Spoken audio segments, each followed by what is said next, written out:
Hi, Skim Boon. Some of you had asked me to predict the cabinet for the 15th Parliament of Singapore. I did some research and could not come up with a real good way to do that. But I did come across a line of logic on who did well by the PAP during the election and deserves to be rewarded, so to speak. And the name that keeps coming to my mind was Health Minister and maybe DPM in a couple of weeks, Mr. Ong Ye Kung.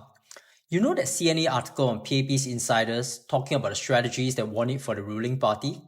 It talked about three things.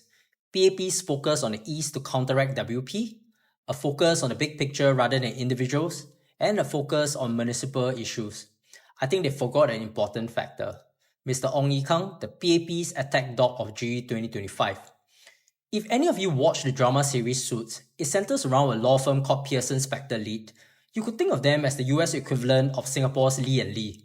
And Mr. Ong was the equivalent of Harvey Specter, the lawyer hotshot, and in each episode, you see Harvey act as the firm's Pitbull, bulldozing adversaries with his legal wizardry, while the managing partner Jessica Pearson being the elder statesperson holding down the fort. Whether the PAP was inspired by Suits, I don't know, but this strategy to put Mr. Ong front and center aggressively must have been a carefully considered one. In fact, I'm going as far as to say that this was decided as early as March. Everything started with his appearance on Yalabat podcast on 28th of March this year. Listen carefully to how he positions the opposition in Singapore. It is a given that our parliament will have opposition. It is, to me, unfathomable that we can have another wipeout and another rewind back to 1966 when the entire parliament is dominated by PAP. It's just not possible. I think freely elected opposition is a fact of life. So first, Mr. Ong acknowledges that opposition is here to stay. This is an important acknowledgement and a lesson from GE 2020. Dr. James Lim from WP made popular this refrain during a debate. Now, the PAP has argued that this election is really about giving them a mandate to bring the country out of this crisis. And they need this mandate in order to do so. Now, the truth is, the PAP, in all likelihood, will have this mandate by the end of this election. And I think that what we are trying to deny the PAP isn't a mandate. What we're trying to deny them is a blank check. The blank check analogy stuck with many Singaporeans because it resonated with their desire for PAP to be the ruling majority with an opposition for checks and balances. So at the time, there was a prevailing sentiment of an opposition wipeout. That played out with the swing voters looking to tilt the balance, culminating in the WP winning Sengkang GRC, the second time this feat was achieved in Singapore. On hindsight, while the PAP did not sell the alternative PAP wipeout scenario in GE 2025, I thought that there was a prevailing sentiment that the opposition would dominate. In fact, this was something that I heard privately from one of RDP's viewers. She reached out and wondered out loud whether my videos that were pro-opposition may have inevitably drove votes for the PAP. To me, I was willing to accept that because I'm focused on putting out the facts rather than drive votes in either direction, but I took her point though. In any case, this year's pro-opposition sentiments could well explain how the moderate majority in Singapore swung the other direction, delivering a 4.33% upswing for the PAP. Now, back to Mr. Ong. After setting the scene for an opposition that is here to stay, he started to finesse that point through a series of interviews. Singaporeans do know that if you suddenly tip the balance and so many seats go to opposition, that even if PAP is still the ruling party, the numbers are shrunk to an extent you cannot even form a cabinet. Your policies get stuck in parliament. Things cannot move forward. It's not good for Singapore. I think Singaporeans totally get it, especially in this kind of political and geopolitical environment. In this interview with Straits Times, the Usual Place podcast, his key message was, too much opposition can be bad. Government can function well, quite effective. At the same time, you have a loyal opposition.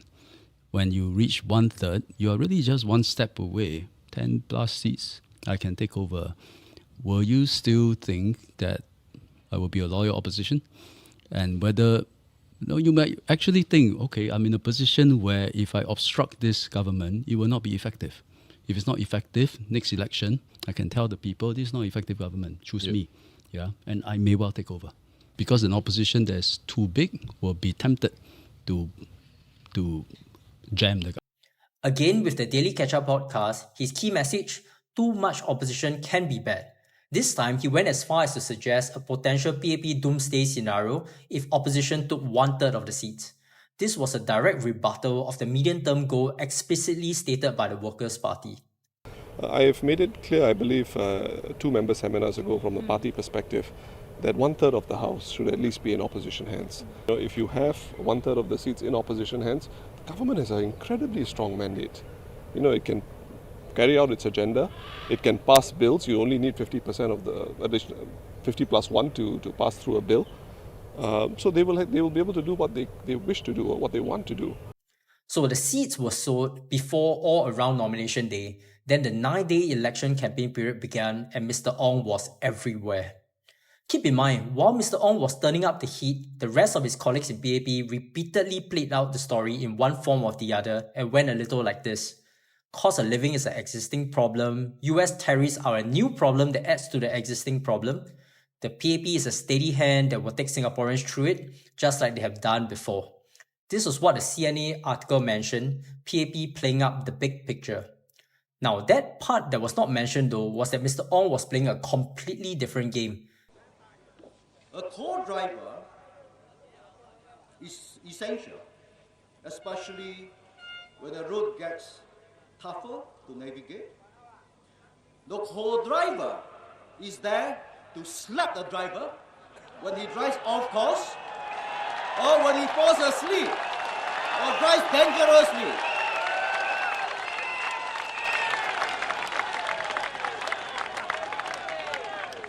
But of course, if the driver is friendly, drive responsibly, then just keep talking to him to keep him awake. After rebutting the blank check analogy, he went on to rebut another WP analogy from GE2011. But if after this GE, the PAP loses another 3-4 GRCs, then I think likely the co-driver will have one hand on your steering wheel and say, I also want to drive. He say, my one leg also go over. You step the accelerator, I step the brake. We drive together. It will then become very dangerous. We may be at risk of crashing.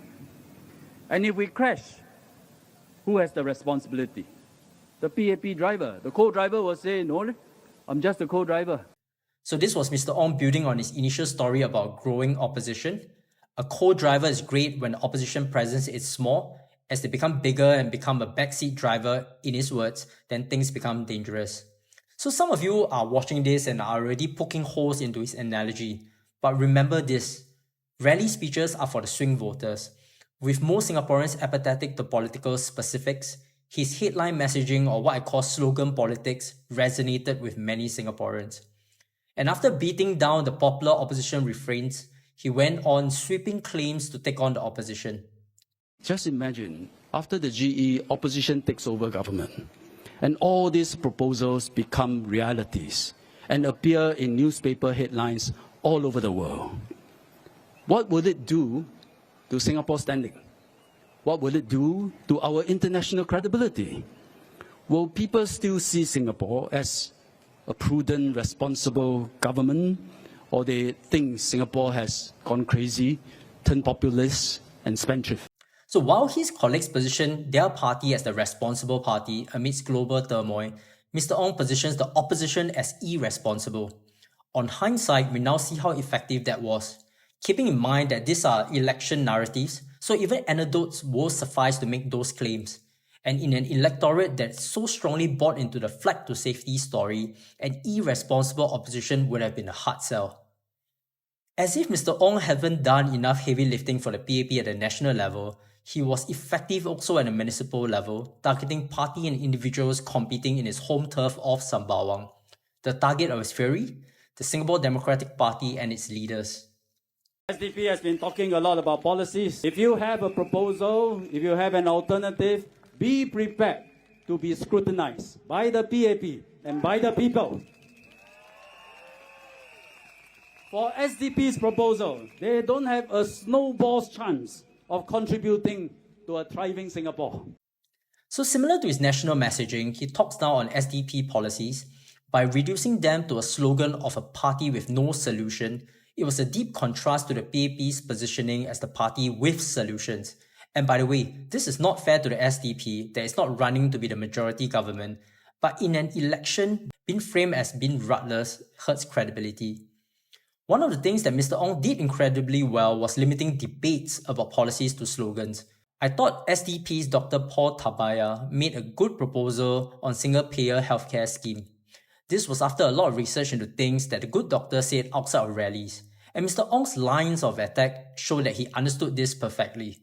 They sounded like they want to redesign the whole healthcare system so that somehow, by magic, costs all come down, healthcare become more affordable. I cannot figure out what they are really proposing. They did have one important phrase in their manifesto. It is to move us to a single-payer system. So healthcare is complex and nuanced, and it is virtually impossible to differentiate proposal to proposal in a rally. And Mr. Ong remained high-level, using easy-to-understand abbreviations like SMM to create positivity around the current healthcare system. He then dismissed the alternative proposal with slogans such as, I tell you, most of us listen to single-payer system. We say similar. While unfair, it is quite likely the first response that many Singaporeans would have when they hear about a single-payer scheme. Unfortunately for Dr. Paul, there was no place in a rally to turn those doubts into clarity. Then Mr. Ong turned his attention to Dr. Chee Juan, who was contesting in Sembawang West SMC. His line of attack, Dr. Chee abandoned Bukit Batok, where he had been canvassing for more than a decade. Now, any political observer, even a casual one, knows that this line of attack is ridiculous. I couldn't believe what I heard. Ong Ye Kung actually accused the candidate of abandoning his residence to go to a constituency for political agenda. Now, I wasn't sure if he was talking about Mr. Gan Kim Yong abandoning the residence of Chua Chu Kang,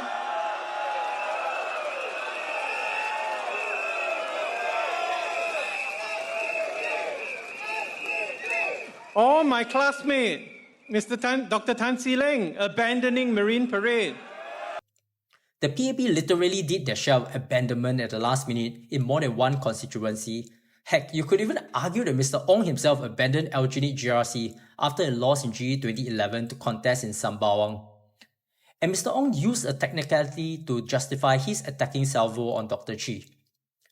Then when the Electoral Boundary Committee published its report recently, he told Bukit Batok residents, again in the video, he said, you know, I quote, you know me, I'm not going anywhere. Shortly after that, he packed up and left. So I think Singaporeans, Sembawang West residents, we are all very perceptive. We all already know he coming here is a calculated political move. Yeah. I must say, to be fair, there's nothing wrong for making a calculated political move and switching constituencies. Nothing wrong at all. It happens in politics. But be upfront with voters. Don't tell Sembawang West residents, I'm doing it for you. So this was also a little rich given that Dr. Chee did not really have a Bukit Batok SMC to return to after the boundary changes in GE2025. Now, let me ask you a simple question. If this line of attack is so ridiculous, why did Mr. Ong do it? The simple reason is in what I just said. Everything I highlighted requires a voter to go back up to 14 years of political history. It requires them to care beyond their own constituencies. And in Singapore, where there's a sizable portion of us that keeps an arm's length from politics and get most of their GE2025 politics from headlines, I think the nuance of Mr. Ong's messages are going to be lost. Now, let's zoom out and look at potentially how and why PAP deployed Mr. Ong the way they did.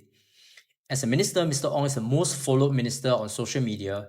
While podcasters and influencers did not decide GE2025, there is a clear change in the way Singaporeans engage with politics, and it made sense to leverage Mr. Ong's online presence to the benefit of PAP.